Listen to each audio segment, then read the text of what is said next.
Vamos lá resolver juntos essa questão de tipos e gêneros textuais do Enem 2017, reaplicação? A gente começa pela perigrafia e a gente tem ali o que provavelmente é um texto publicado numa revista ou talvez até um texto mais científico, né? Então a gente tem ali metáfora, tá? Bora lá. O comportamento do público, em geral, parece indicar o seguinte: o texto da peça de teatro não basta em si mesmo, não é uma obra de arte completa, pois ele só se realiza plenamente quando levado ao palco. Para quem pensa assim, ler um texto dramático equivale a comer a massa do bolo antes de ele ir para o forno. Mas ele só fica pronto mesmo depois que os atores deram vida àquelas emoções, que os cenógrafos compuseram os espaços, refletindo externamente os conflitos internos dos envolvidos, que os figurinistas vestiram os corpos sofredores em movimento.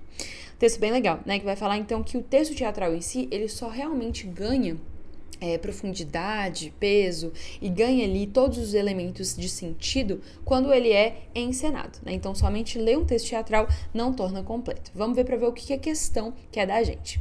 Em um texto argumentativo, podem se encontrar diferentes estratégias para guiar o leitor por um raciocínio e chegar a determinada conclusão. Para defender a sua ideia a favor da incompletude do texto dramático fora do palco, o autor usa como estratégia argumentativa A, ou seja, como que o autor, né, ele vai nos mostrar por A mais B que o texto dramático fora do palco é incompleto. Galera, o que ele faz aqui é comparar a situação com um bolo ainda não, né, cozido ali no forno, ainda não assado, no forno, tá? Então, nesse caso, não se usa, né, a comoção, tá? A comoção, gente, ela viria se o autor ele falasse de algo da própria vivência dele, para poder apresentar essas emoções intensas e comover por meio das emoções. Não é o caso, né? E convencer por meio das comoções. Não é o caso. Analogia. Aqui a gente tem um gabarito, né? O que é analogia? Analogia, gente, é um nome chique para comparação, tá? Então, a comparação é feita entre o texto não encenado e o bolo não assado, tá? Essa comparação, então, nos ajuda a entender o ponto de vista dele de que um texto fora do palco, um texto teatral fora do palco é só um texto, né? Não é um texto completo. Letra C, identificação. Aqui a gente também tem um extrator de interpretação indevida. Por quê? Por mais que a gente pense, se a gente fala do bolo, a gente gera identificação. A identificação ela é um recurso argumentativo em que o autor ele busca que o leitor concorde com ele por meio da construção dessa identificação, de experiências pessoais próprias que trazem identificação. Não é o caso. Ele fala sobre uma questão geral, né, uma experiência geral, e não uma experiência pessoal, que é a experiência de comer uma massa de bolo sem ela estar assada. Letra D, contextualização. Aqui a gente tem um distrator de interpretação indevida. Por quê? A contextualização consiste em situar o assunto dentro de um contexto mais amplo para melhor compreensão.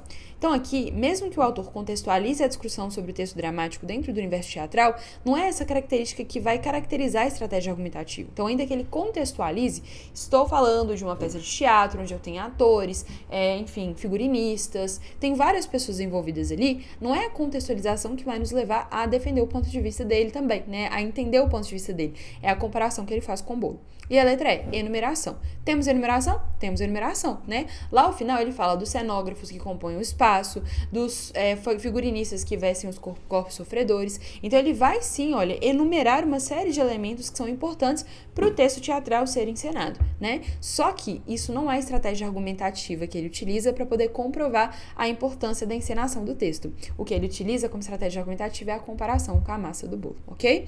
Gabarito aqui então é a letra B de bola e essa é uma questão de nível médio que eu espero que você tenha acertado. Um beijo e até a nossa próxima resolução. Tchau, tchau!